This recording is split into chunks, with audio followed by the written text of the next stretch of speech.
Fable is a beautiful open-world action RPG, packed with drama, jeopardy, and high-stakes choices that change the world. But at the heart of Fable is a game within a game. An endless, interconnected life sim where you'll be remembered for changing people's lives, building property empires, manipulating the economic fate of entire settlements, and more. And as you do all this, you'll build different identities and experience a complex, nuanced morality that is so much more than good versus evil.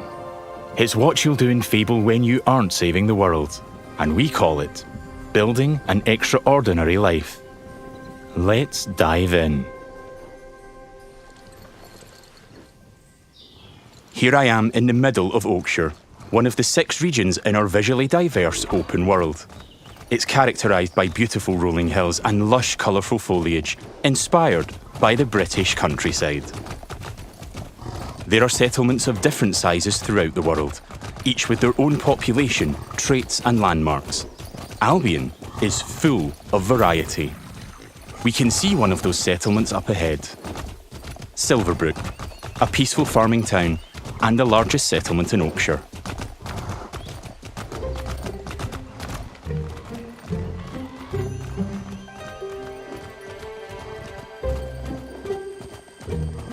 Silverbrook is all about farming, so it has an almost unhealthy obsession with vegetables, which can be seen in every detail of the environment.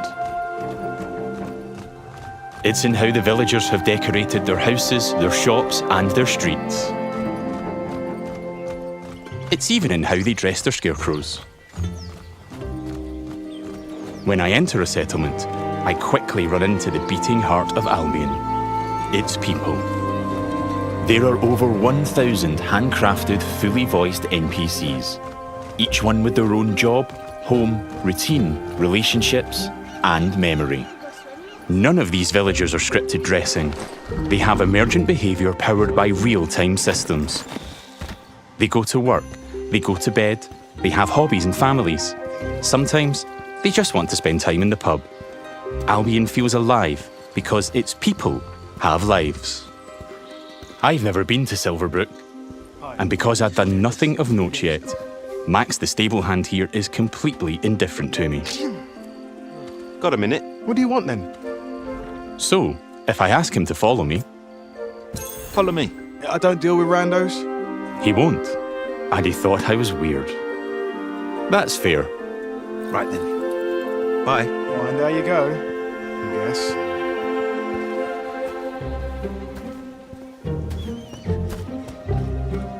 In the story, I'm here investigating if there's a connection between Isabel, the powerful red-cloaked hero I'm pursuing, and the strange magical incidents being reported in Silverbrook. Is that a hero? Right. I've heard something about giant vegetables and a hero called Arden, who lives nearby.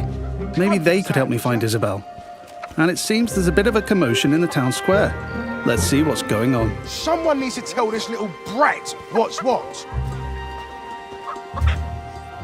Oh, hero, can you do me a favour and get this bloody kid away from me? No! I won't let you kill Colin! Hero! You have to stop him! Look, kid, I'm a butcher, and Colin's just a pig. Do I need to spell it out? But I'm not like all the other pigs, am I, John? Oh, Look, I am not having this conversation with you again, Colin. Did I just understand that pig? Oh, yeah, the novelty wears off after a bit, trust me. Colin's special! Please. We can eat something else at this little travel feast. Well done. People are expecting a hog roast, kid, and I've been preparing this pig for ages. But I've only just learned to communicate. Who knows what else I could achieve? I've got potential, hero. Don't let me end up on a spit. Please. Well, this certainly qualifies as a magical incident. What you're seeing here is not a cinematic. It's just one of the hundreds of story conversations in our game. We have over 2 hours of high-quality, performance-captured cinematics, just like the ones you've seen in our trailers. But in these conversations, you'll make hundreds of branching dialogue choices that change what happens and how people feel about you. It's important to note that every choice has a consequence. It's up to me if Colin lives or dies, and I think he should live. I mean, come on, he's a talking pig. Let the pig live. Yes! Thanks, hero. I knew you'd understand. No hard feelings, John. You don't make the decisions here. This is my pig, bought and paid for.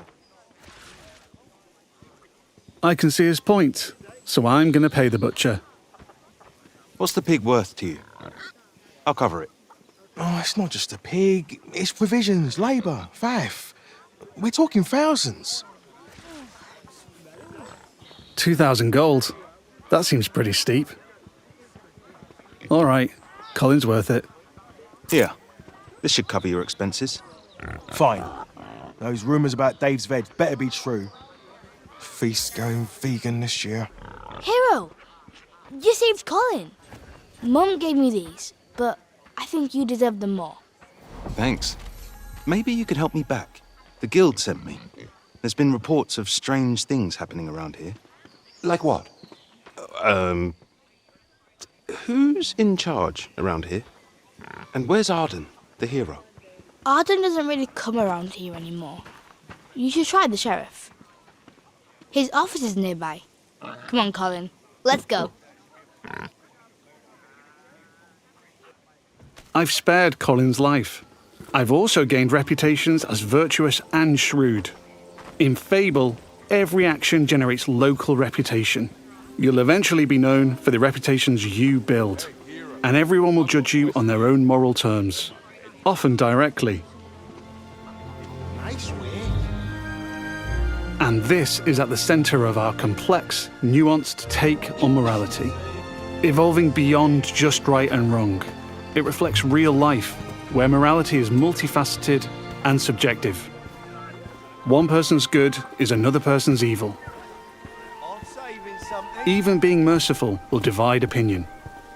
Let's chat to some other folks and see what they think about me. Hello there. Hey, you're that hero. This is Jack the Beggar. He's a commoner who's unemployed right now, which is a shame, given he's a hard-working sort of person. On the right is how he feels about me. Jack likes my virtuous reputation and thinks I'm principled. Other NPCs might feel differently about my choices, because each has their own moral view on the choices you make. There are lots of ways to interact with NPCs. I'm going to give some gold to Jack, because he seems nice, and he's a bit down on his luck. For you. I hope it helps. Oh, this is going straight in my pocket. Cheers. He was grateful for that, and he felt I was being kind. Let's give him a bit more. Here. Don't spend it all at once. This takes the edge off. Thank you. That made an impact. I've gained a reputation for being kind, and I'm known for it across Silverbrook. Everything you do has a consequence. Let's leave Jack. So long. You're like a breath of fresh air, you know? I do like Jack, though. Maybe I should buy him a gift. There are lots of shops with different stock across Albion. Let's go to the general store across the street to see what they have. Every business has NPCs working in them as part of their daily life. Just like Megan here. This is some quality stuff. Welcome, hero. What can I do for you? Doing my deal to save Colin gave me a shrewd reputation, and Megan here is a fan. She's an ambitious commoner, and she thinks I'm savvy because of my earlier deal-making. Every NPC has unique characteristics driving who they are and what they think of you. You know what? Forget Jack. He's dead to me. I'm going to try flirting with Megan. Phew. Is it hot around here, or is it just you? Well, aren't you confident? Between you and me, I've always wanted to swoon. That went well. Megan thinks I'm charming and flirty, and I've started to build a reputation for it in Silverbrook. Let's ask her out on a date. Do you want to grab a drink or something? Would you believe you're almost what I'm looking for? Clearly she's interested, but I'm not worthy of her time just yet. She wants to date an entrepreneur who owns their own home and only wears fancy clothes. They're high standards. She is ambitious after all. All right, I'm invested in taking Megan on a date. Let's go. I'll be back, I'm sure. You have a smashing day. First, I'll need to buy a business to get a reputation as an entrepreneur. In Fable, I can literally buy any business. I could buy that bakery across the street, or around the corner, I could buy one of the stalls. But you know what? I think I like the pub, the Silver Trough. It's simple to buy a property, interact with the deed outside the front door to see income, price, and the number of people employed there. To be honest, I've always wanted to own a pub, so let's buy it. Maybe this is the start of my business empire. I'm a proud new pub owner. Now I can set prices and wages, and I can manage the staff. Every villager performs differently. Here, Susan the bartender is great with customers because she's caring. And that's giving my pub an income boost of 10%. Thanks, Susan. The pub's understaffed though. As the new owner, I should probably sort that out. And guess what? I know just the hard-working fellow. Let's go back to Jack the beggar. They're so pure.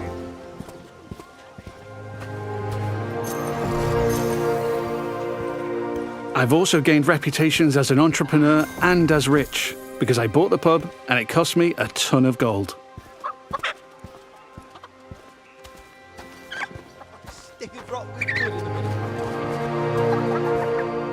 Jack, you're no longer dead to me. Hi there. Hey, you.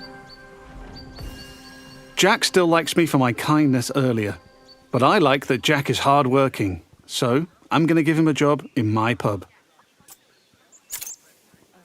Got a job, if you're interested. I can probably do that, yeah.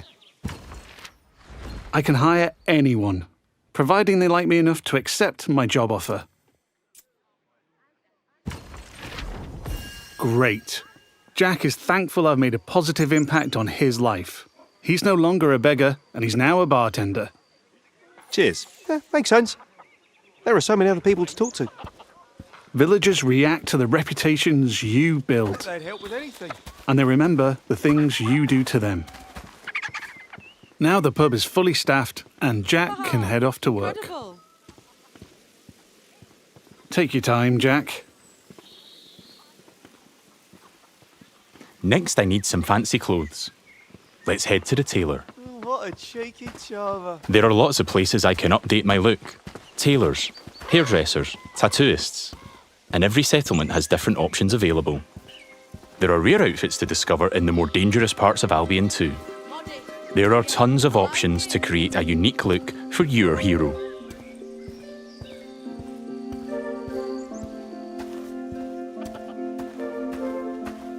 This place looks fancy. Let's head inside.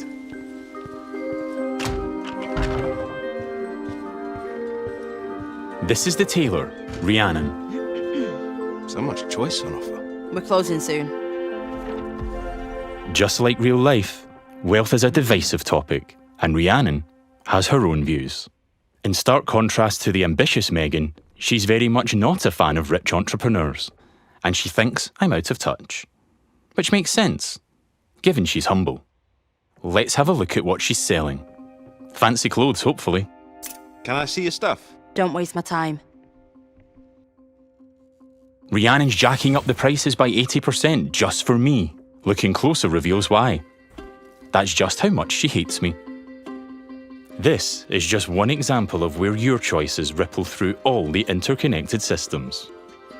And here I've got her character customizer. I'm free at any time to find a wardrobe and change a bunch of different things about myself. I can change my skin tone, body, head, hair, and lots more. In the tailor, I can only buy clothes, But there's over 120 different shops in Albion, each with their own stock and items to buy. Let's finish my outfit with some fancy shoes.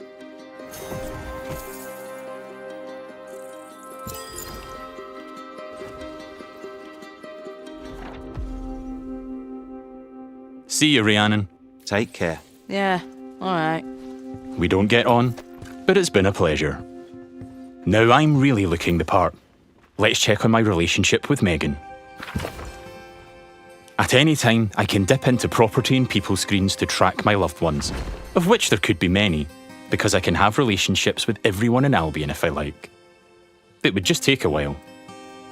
While I'm here, I can see the reputation cloud on the right.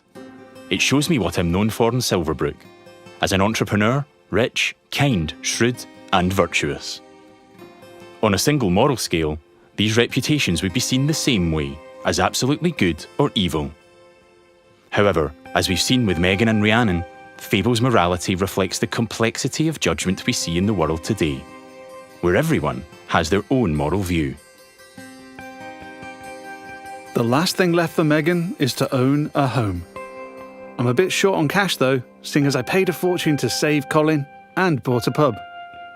But since I've bought it, I've been earning passive income, so let's swing by to collect it. The people of Silverbrook all have their own nuanced, subjective view of who I am and what they think of me.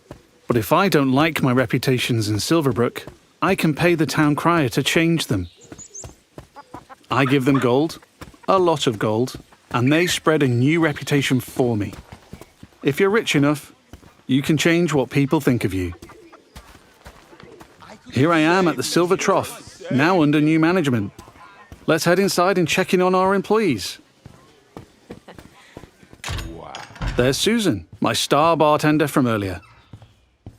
Well, aren't you a do-gooder? Hey, you. Working hard? Just who I wanted to see. You. Oh, she fancies me because she thinks I'm compassionate. Sorry, Susan. I only have eyes for Megan. Keep at it. You and me, boss. You and me. Hey. And there's Jack. Let's say hi. How's it going? Just working. You know me. I knew you'd work out, Jack. He is a hard-working commoner after all. Keep up the good work. Farewell. See you, boss. Things seem to be ticking over in here, so I'll head downstairs to the income chest to collect my profits. Looking good. There's an income chest in every business I own and every property I live in. It means I don't have to go to each individual place, and I can collect all my income from any of them.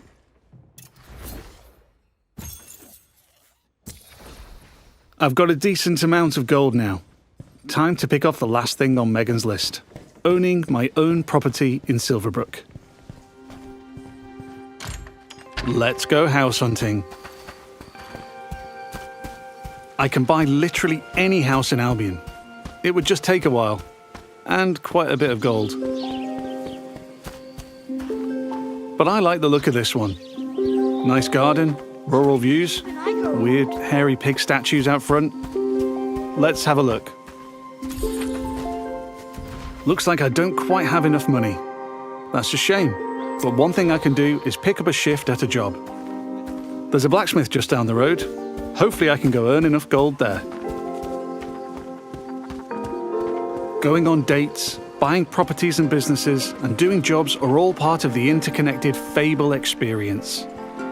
It really adds to the sense of immersion when I can take a break from saving the world to change the lives of the people around me and discover how the simulation reacts. I could play this part of the game forever, and I'd never run out of systemic toys to tinker with. There's a couple of jobs to take on across Albion, but today I fancy a try at blacksmithing. It's as simple as walking up to the anvil to start a shift. No prior experience required.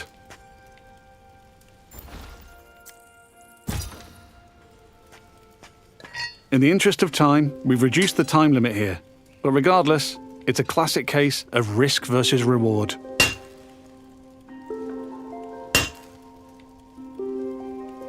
I'm constantly having to balance speed versus precision, while trying to earn as much as I can.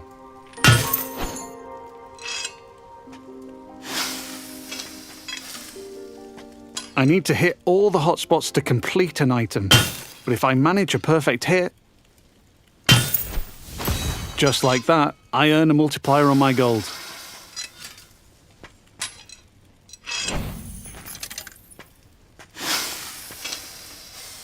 That's a successful shift completed. I can return to the blacksmith anytime to earn more gold and gain blacksmithing experience while building my reputation. I've now got just about enough gold for the house. Let's head back down the street and buy it.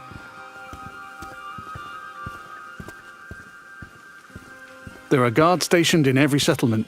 They're always there to keep a watchful eye on the villagers, and probably 2 eyes on a hero. If I get caught committing crimes, I'll find myself in trouble with the law, and that will change what people think of me.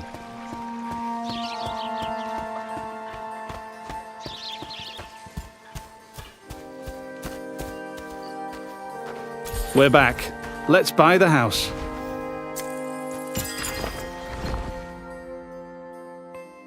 Now I'm the owner, I can hike up the rent or even make it free if I'm feeling charitable.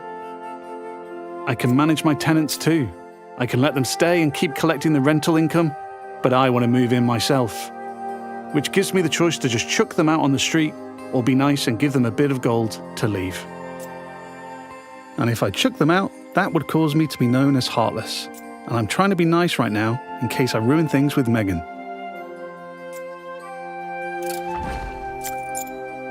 And now I'm free to move in.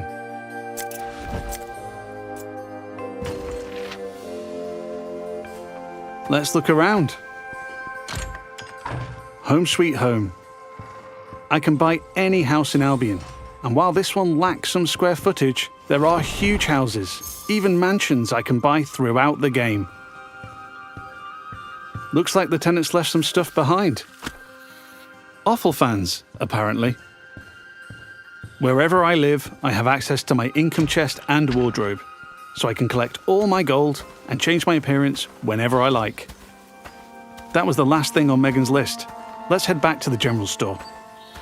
Fable has a dynamic time of day that changes what people are doing throughout their routine. It's still the afternoon, so hopefully Megan is still working. If I'm too late, she'll be back home in bed.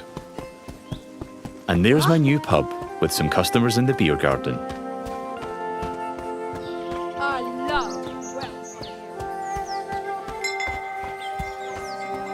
Now we're back at the general store.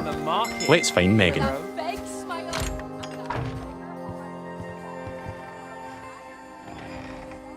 Just the person I wanted to see. Still interested?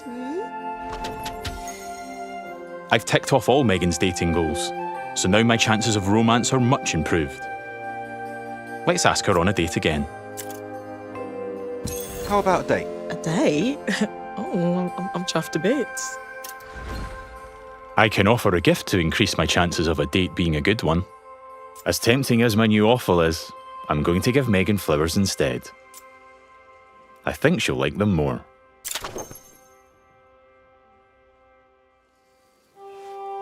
Here we are on a date at the Silver Trough. Hope I'm getting free drinks.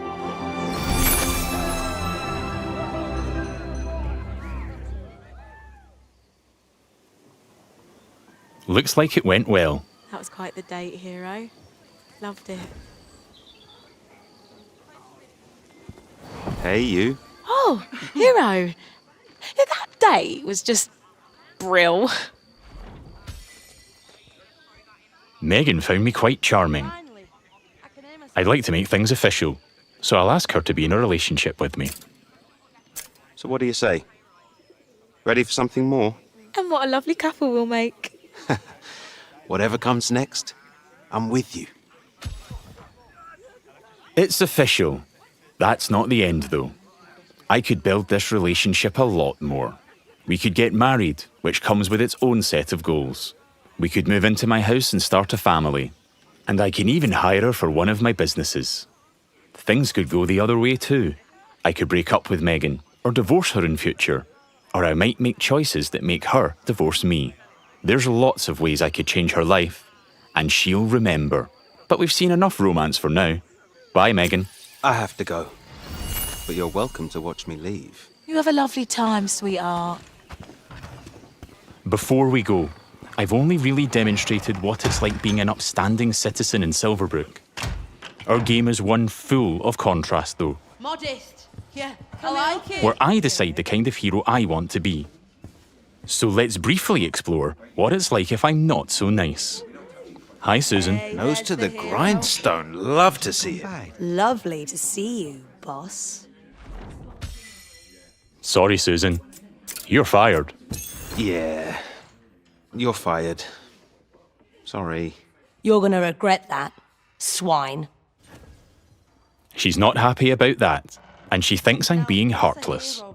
But because in Fable morality is subjective and varies from person to person, not everybody will have a problem with that. There might even be someone who fancies me because I'm heartless. Villagers also react to my physical actions. If I start firing arrows around the place, they'll start to perceive me as reckless.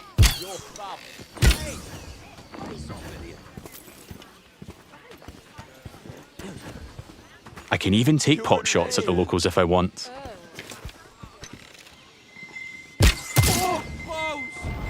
And now I've gone too far, but I'm in the mood for a fight.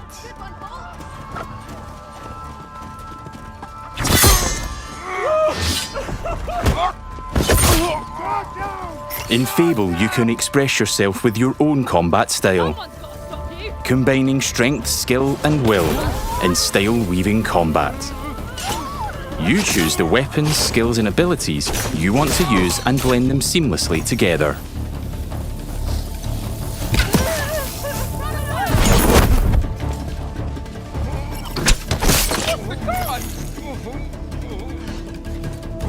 Stay still, please.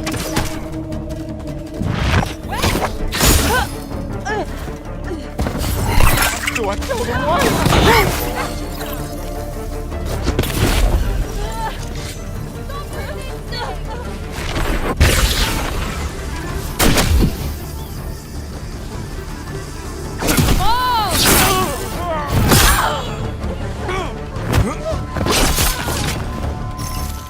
I'm putting up a fight, but backup will keep on coming until I leave Silverbrook. Peacefully or not. I think a tactical retreat is probably for the best. Now I have a bounty on my head which will grow with more crime. I can immediately pay it or pay a reduced fine if I spend long enough out of town. My reputations don't disappear with my bounty though. Once I'm known as a killer and a criminal, it'll stick with me until I put in the work to change what people think. Or until I've made an expensive visit to the town crier. Because the people in Albion remember what you do.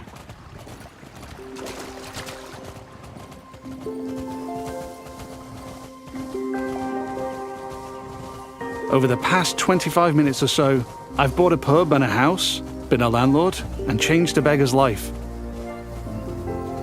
I've customized my look, saved a magic talking pig, fought the law, and I've built a relationship with just one of Albion's 1,000 handcrafted, fully voiced NPCs. And here's the reputation cloud again. I'm rich and charming because of my spending habits and my relationships. I'm also a criminal and a killer due to my reckless behavior and fighting with the guards.